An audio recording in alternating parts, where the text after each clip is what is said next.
بسم اللہ الرحمن الرحیم۔ واقعات رابری انقلاب۔ بحرانی حالات میں بہترین سیاست۔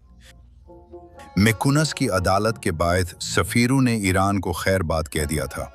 راہبر معظم نے ان کے بارے میں بڑے پراعتماد لہجے میں کہا، جو سفیر چلے گئے ہیں واپس چلے آئیں، اور اگر طے کر لیں کہ واپس آنا ہے تب بھی جرمنی کے سفیر کو واپس آنے کا کوئی حق نہیں ہے جب تک کہ ہم نہ کہیں۔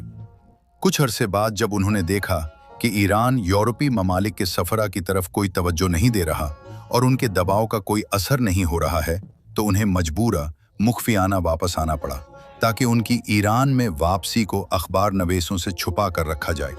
اس لیے کہ ان کے لیے بڑی ذلت کی بات تھی کہ تیسری دنیا کا ایک ایسا ملک جو ایک زمانے تک ان کے ماتحت رہا ہے، ان کے ساتھ اس طرح سے پیش آئے۔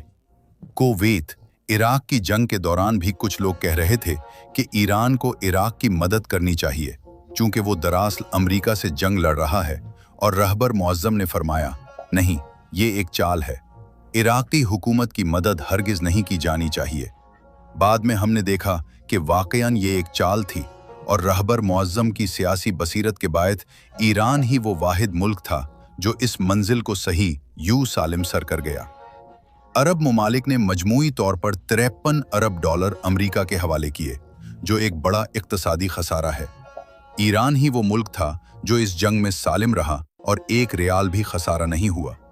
اسی طرح یونیورسٹی کیمپ کے واقعات، پے در پہ قتل، انقلاب کے خلاف پے در پہ چھپنے والے اخبارات و جرائد، جنگ امریکہ اور افغانستان جیسے واقعات کو ایک نمونے کے طور پر پیش کیا جا سکتا ہے، جن میں راہبر معظم نے اپنی سیاسی بصیرت اور حکیمانہ تدبر کے ساتھ ملک کو بحرانی حالات میں نقصان سے بچایا۔